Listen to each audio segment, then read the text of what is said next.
So let's get to the Super Bowl. So this last bombing campaign happened during the Super Bowl. I think some people were saying like, oh, they did it during the Super Bowl deliberately. I don't think so. I think it's just consistent. They've been doing it all the time. They've been doing it nonstop. I don't think they timed it against the Super Bowl, even though, yes, the Israeli government absolutely does care about like Western eyeballs on the situation and like the those in positions of power in the West, at least, like they want full-throated support from. So they care about like massaging the narrative to a certain degree, even though they do a horrifyingly bad job at it. What do I mean by this? Well, I think it's because they're callous, they're careless, and they're very comfortable with that full-throated support that they've gotten to this position where they've completely dropped the pretext of even like liberal Zionism that tries to cleverly manufacture consent, and they're just straight up doing whatever the fuck they can and demanding to the world follow through. And one of the examples of this, and I think this is really interesting, is the fact that obviously Israel gets a shit ton of funding from the United States of America to the tune of almost $10 million a day. Barack Obama on his way out signed a $38 billion 10-year security package for Israel. They get a lot of funding from the UK as well, but specifically there's a lot of funding that comes from for the military side in Israel, but then there's also a lot of defense.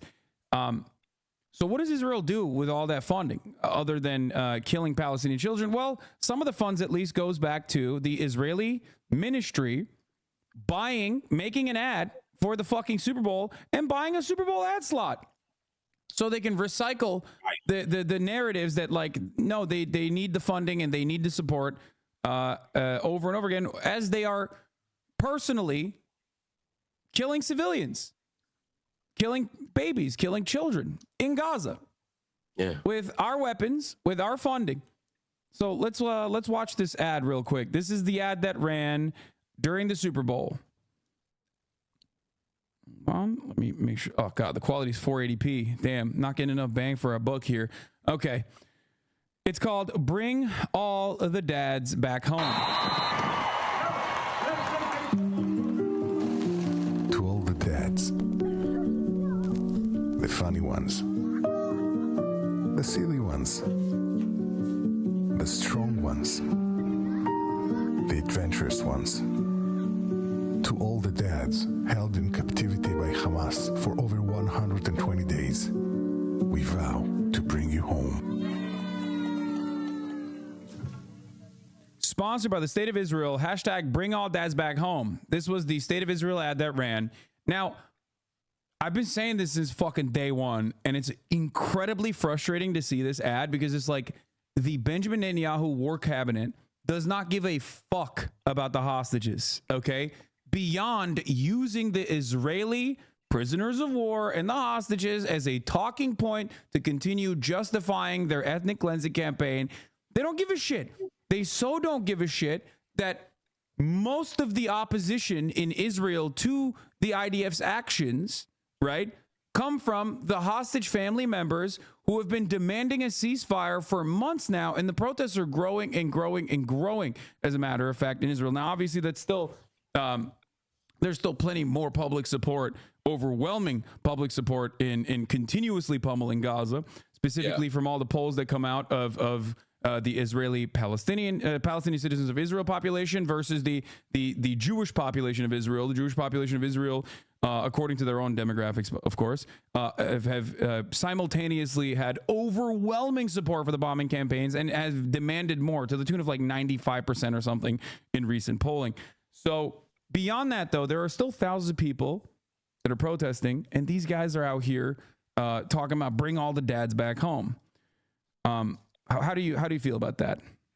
I mean, I think you've captured it pretty accurately for the most part. Now, I might disagree with whether or not they care about the hostages. I think there's a way that they actually genuinely do care about the hostages, because I think that unlike Palestinians, they see them as people.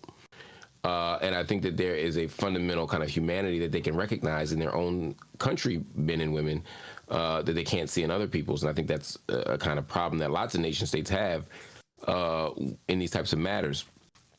But I agree with your larger point that this campaign is less about the hostages and more about normalizing a certain kind of understanding and disposition toward the Israeli state as it continues to prosecute this war in Gaza.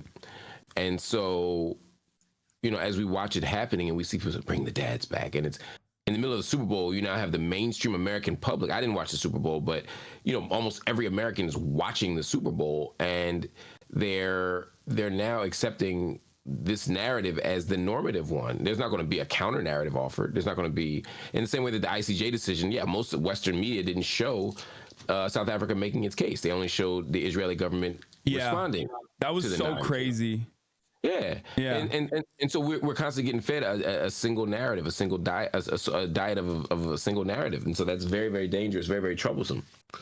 So when we see that, and a bombing is happening at the same time, effect more or less, the timing is questionable. I think you're right. So many bombings happen, so many strikes happen, so much shelling happens, so many sieges happen that, I mean, I could equally say they did it during the rerun of Friends. Oh, they did it during the Action News, local news. Oh, they did it during the morning TV. Oh, they did. I mean, there's always something happening. And so I think you're right. I don't necessarily think that they timed it with the Super Bowl.